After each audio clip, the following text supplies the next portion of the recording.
ઈ આમ આવ્યા. ક્યાં ગયા થા? એ ભૂખી પાડે ગયો તો. ઠીક, તમે બેહો, જો હું સા બનાવતો આવું તમારી હાટુ. એ હારું. યો બોલો, પહેલી વાર આ કીધા વગર સા બનાવવા ગયો. હું છું ભલા દાદા. ઓલે ખાટલા બગા પડ્યું. તમે બી ગયા? હા.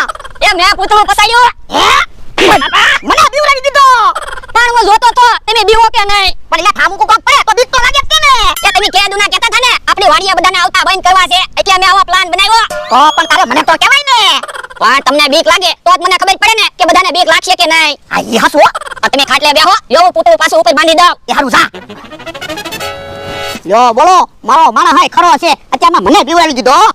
હવે આવવા ગયો ગમે એને આપણી વાડીએ. તમે જોયો બી જશે. આવો, હવે તો બી જાય. પેલા આપણે બીક લાગે એવી વાતો કરવાની અને પછી પૂતળું પસાડવાનું એટલે બી જવાના. હા. મમરાભાઈ આવે છે, આવવા દે એને. ઈ ભરદરી બેઠા છે ને? હા બેઠો. જો ને મારે બહાર ગામ જવું છે પણ મારો માણસ મને બહાર ગામ જવા નથી દેતો. કેમ? એ મને એકલાને અહીંયા વાડીએ બીક લાગે એટલે. પણ અહીંયા વાડીએ શું બીક લાગે? એ તમે અહીંયા બેહો, હું તમને વાત કરું. વાડીએ હું એકલો હોઉં ને ત્યારે એની આચે માટલા ઉપરથી ગ્લાસ પડી જાય. ઈ તો અહીંયા ગલાસ સરખો ન મૂક્યો હોય ને એટલે પડી જતો હોય. પણ ઓયડીમાં વાસણે એની આચે પડે. ઈ તો અહીંયા મુંદરા વાસણ પસારતા હોય. એ વાત હાચી, પણ ક્યારેક તો આંબો એની આચે હલવા બને. ઈ તો પવન વધારે હોય એટલે આંબો એની હાથે હલતો હોય. પણ પવન ખાલી આંબાને જ લાગે, લીમડાને નાળિયેરીને એને પવન ન લાગે. ઈ તો ન હલતા હોય. ઈ હસવો તો બીક ન લાગે? પણ અહીંયા એવું કાઈ ન હોય. તું એવી હું વાત કરે મને બીક લાગે.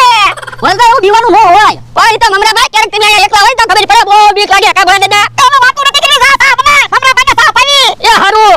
મમરાભાઈ પેલા આખો દિવસ અહીંયા બેઠો કે અમે બીક તો ન લાગે. એ વાંધો નહીં પણ બીક તો મને લાગે. ઓ બાપા ઓ બાપા ઓ બાપા. એલા વિજય મમરાભાઈ વિજય જા. કા મમરાભાઈ બી ગયા ને? અરે વાત જવા દે બોયડી જામ જા. તો હવે મમરાભાઈ કોઈ દિવસ આપણી વાડીએ નહીં આવે? તો હું બોલાવા જાઉં ને તોય નહીં આવે.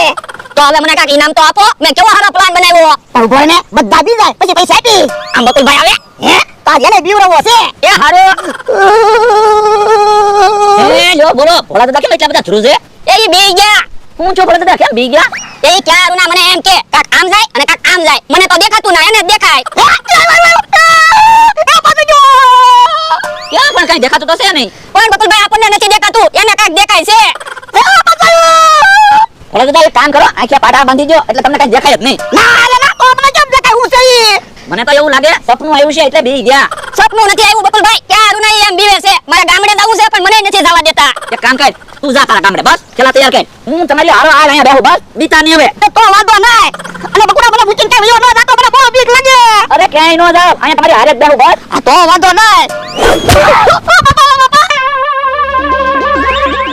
અલા વિજય બકુડો જો ગોળી છે. કા બકુલભાઈ બી ગયા ને? હા હું કામુકુ પૂતળું પડે બીક તો લાગે જ ને. હવે બકુલભાઈ મમરાભાઈ બે આપણી વાડીએ જ નહીં આવે? પાછો બકુડો મને કે હું ખાટલે જ બેહી. પણ ચાલજે. એ અહીંયા કઈ ઉપરથી નો પડે તો હારું. બાપા એ બકુડા કેમ ફફડાટી આવ્યા? કેમ એટલા બધા ધ્રુજો? એ મને કયો તો તમે કેમ એટલા બધા ધ્રુજો? કેવું બી ગયો? એ હું તે ભોળા દાદાની વાડીએ બેહી ગયો. હે તમે તે ભોળા દાદાની વાડી બી ગયા? હા, હું ને ભોળા દાદા ખાટલે બેઠા હતા તે ઠામું કોક પડ્યું.